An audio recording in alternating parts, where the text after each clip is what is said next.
En el diseño de un mecanismo de control, la guía ranurada vertical se está moviendo con una velocidad constante en x de 15 pulgadas sobre segundo, durante el intervalo de movimientos de x igual a menos 8 pulgadas hasta x igual a 8 pulgadas. Para el instante en que x es igual a 6 pulgadas, determina la rapidez del pin y las componentes normal y tangencial de la aceleración. En este caso, tenemos un pin que se está moviendo a través de esta ranura eh, fija parabólica por la acción de la ranura de la guía ranurada vertical. La guía ranurada vertical se está moviendo hacia la derecha con esta velocidad de 15 pulgadas sobre segundo constante en el intervalo entre x igual a menos 8 hasta x igual a más 8. Entonces sabemos eso, sabemos que esa velocidad es constante. ¿Qué sabemos nosotros respecto a la el movimiento que tiene en este caso nuestra partícula, nuestro pin? Se mueve a través de una trayectoria curva. Nos están hablando de que encontremos las componentes normales y tangenciales de la aceleración. Entonces, lo correcto, la forma de enfocar y de resolver este ejercicio es haciendo uso de las coordenadas normales y tangenciales. Sabemos en este caso que la velocidad en coordenadas normales y tangenciales solo tiene componente a lo largo del eje tangencial. La velocidad va a ser igual a la rapidez por el vector unitario tangencial. Y la aceleración el vector de aceleración tiene dos componentes. Una componente tangencial y otra componente normal. La componente tangencial es igual a la razón de cambio de la rapidez con respecto al tiempo, mientras que la aceleración normal es igual a la rapidez al cuadrado dividido el radio de la curvatura. En este caso no tenemos específicamente cuál es la rapidez, pero nosotros sabemos que vector de velocidad en coordenadas em, rectangulares va a tener una magnitud que va a ser igual a la componente en x al cuadrado más la componente en y al cuadrado, ¿verdad? Raíz cuadrada de la componente en x al cuadrado más la componente en y al cuadrado. El vector de velocidad en coordenadas em, rectangulares va a tener la misma magnitud que el vector de velocidad que nosotros tengamos en coordenadas tangenciales. Entonces podríamos encontrar nosotros esto si conociésemos cuáles son las componentes en x y y de la velocidad. Conocemos la componente en x. Sabemos que es 15 pulgadas sobre segundo y que es constante, pero no conocemos la componente en y, la derivada respecto al tiempo de y.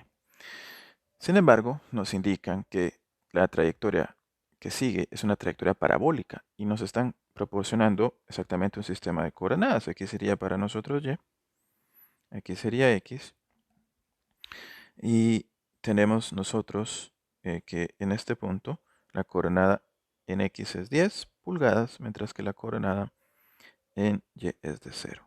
Y en este punto la coordenada en x es de 0, mientras que la coordenada en y es de 10 pulgadas. Entonces, utilizando la ecuación para la parábola, podríamos nosotros determinar cuál es em, una función en términos de x que nos describa la trayectoria descrita por esta partícula. Entonces vamos a decir que una parábola está descrita por y menos k es igual a 4 veces p por x menos h al cuadrado. La canónica para una parábola donde h y k corresponden a las coordenadas en x y y del vértice. Entonces, sustituyendo, nos quedaría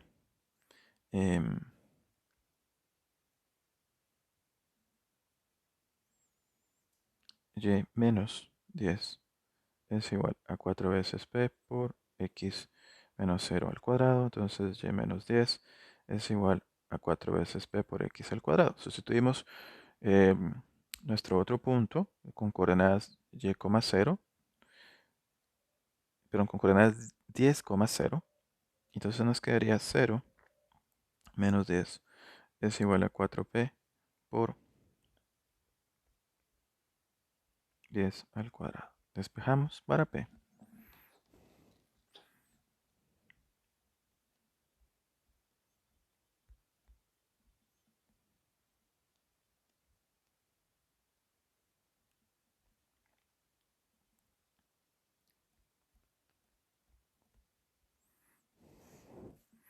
Nos quedaría que P es menos 1 sobre 40. Sustituyendo, obtendríamos nosotros que Y menos 10 es igual a 4 por menos 1 sobre 40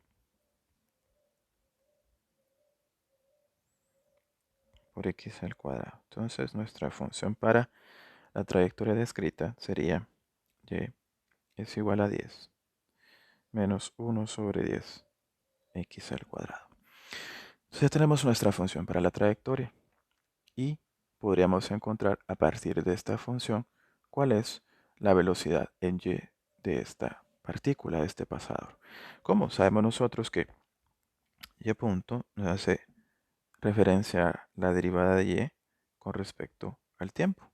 Sin embargo, no tenemos una función para Y en términos del tiempo, sí tenemos una función para Y en términos de X. Entonces, utilizando regla de la cadena, podríamos decir nosotros que eh, Y punto va a ser igual a la derivada respecto a X de nuestra función, que sería menos 2 sobre 10 por X por la derivada de X con respecto al tiempo.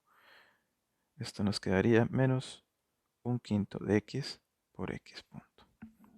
Sustituyendo para X igual a 6 pulgadas y una velocidad en X de 15 pulgadas sobre segundo, obtendríamos que Y, la componente en Y de la velocidad,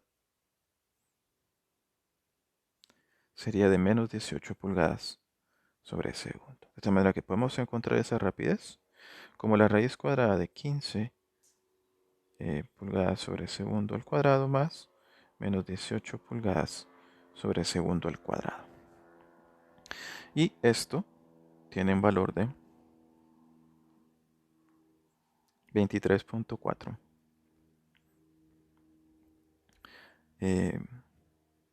pulgadas sobre segundo. De esa manera encontramos la rapidez y para encontrar las componentes de la aceleración normal y de la aceleración tangencial tendríamos que considerar que nuestro vector de aceleración va a tener la misma magnitud independientemente del sistema de coordenadas que estemos utilizando. De tal forma que podríamos decir que la magnitud de la aceleración en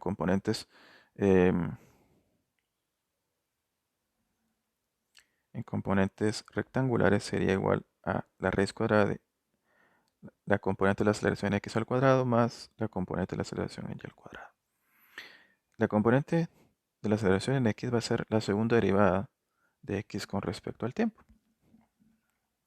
lo cual es igual a 0, puesto que nos están diciendo que para el tramo desde x igual a menos 8 hasta x igual a 8 pulgadas, la velocidad es constante igual a 15 pulgadas sobre segundo. Y estamos analizando el punto con coordenada x igual a 6 pulgadas.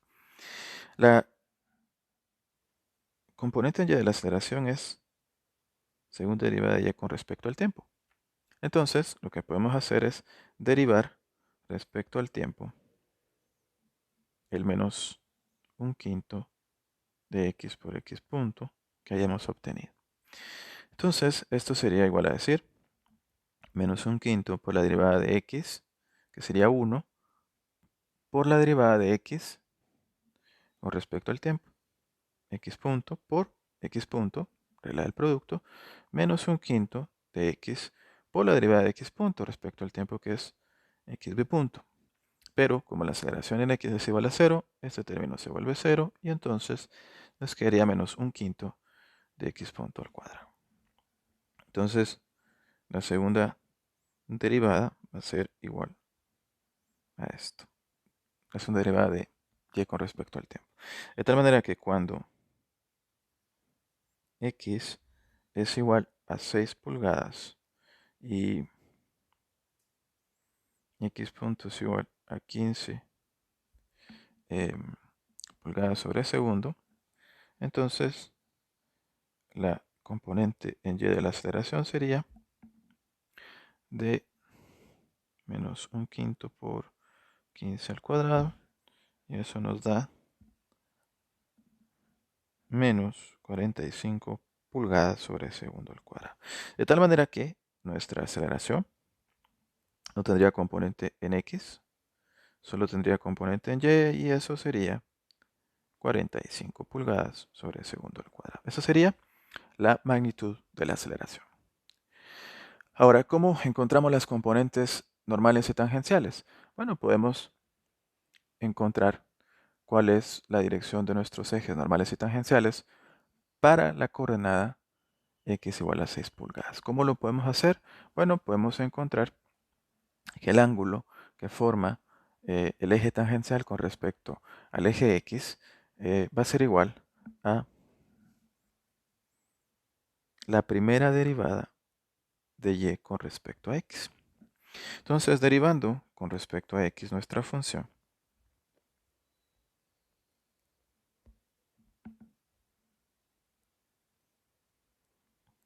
nos quedaría menos 2 décimos de x es igual a menos 1/5 de x, y evaluamos cuando x es igual a 6 pulgadas. Esto nos quedaría menos 6/5. Entonces, θ sería igual a la tangente inversa de menos 6/5, que es menos 50.2 grados. Y con esto podemos encontrar ese ángulo.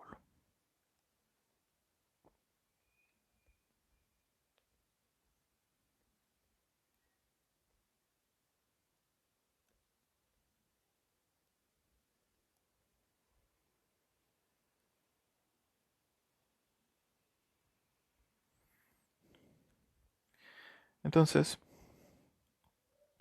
el signo negativo ahí lo que nos indica es que el ángulo que forma el eje tangencial con respecto al eje x va a estar medido en sentido horario. Para trazar nuestro eje tangencial vamos a trazar acá un eje de referencia paralelo al eje x y otro paralelo al eje y. Y vamos a medir los 50.2 grados en sentido horario a partir del eje x, y ahí dibujamos nuestro eje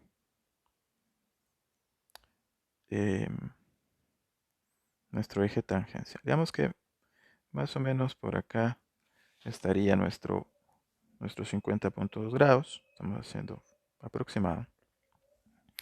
Y a 90 grados del eje tangencial tendría que ir nuestro eje normal. Entonces, en esta dirección iría nuestro eje tangencial positivo.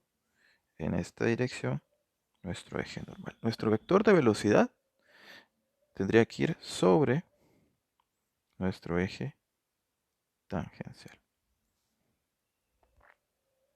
Entonces, la velocidad del pasador en x, si recordamos, tiene componentes en x positiva y la componente en y es negativa. Es consistente con el vector representado en esta figura. Ahora, ¿qué sucede con nuestro vector de aceleración? Nuestro vector de aceleración en coordenadas rectangulares solo tiene componente en y. Y la componente en y es negativa. Entonces vamos a representar ese vector de aceleración. Va en dirección del eje y negativo.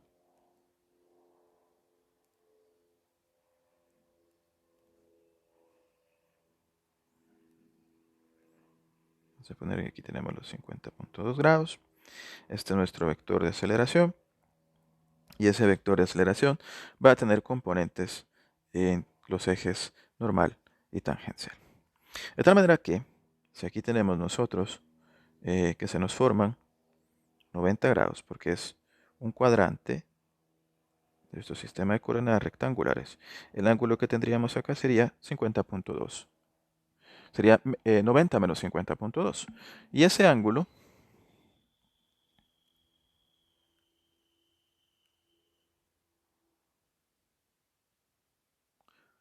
es un ángulo de 39.8 grados. Y nuestras componentes normales y tangenciales tendrían que ser paralelas a los ejes normal y tangencial. De tal manera que tendríamos ahí nuestros vectores, nuestro vector de aceleración y sus componentes normales y tangenciales en un triángulo rectángulo de esta forma.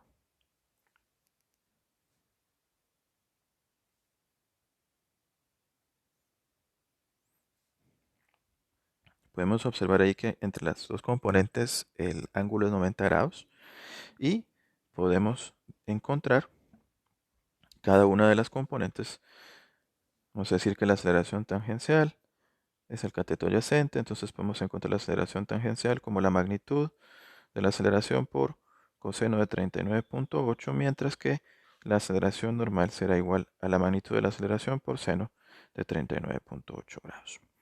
Entonces nuestra aceleración tangencial sería 45 por coseno de 39.8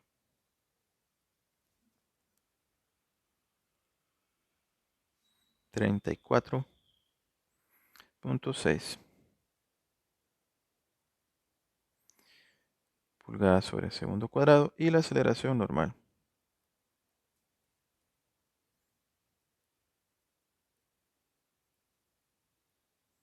tendría un valor de 28.8 pulgadas sobre segundo cuadrado. Y de esa forma encontramos esas componentes normal y tangencial de la aceleración. Podríamos también encontrar el radio de la curvatura, y podríamos haber encontrado el radio de la curvatura y posteriormente haber determinado la aceleración normal. Eh, o podemos, a partir de esta aceleración normal, como tenemos nosotros la rapidez para ese punto, despejar de nuestra ecuación y encontrar el radio de la curvatura. Vamos a encontrar el radio de la curvatura así. O podríamos también determinar el radio de la curvatura a partir de esta ecuación, puesto que ya tenemos una función de y en términos de x, ya encontramos la primera derivada de y en términos de x, solo necesitaríamos encontrar la segunda derivada. Y si hacemos eso, podemos encontrar que el radio de la curvatura para el punto dado es de 19.1 pulgadas.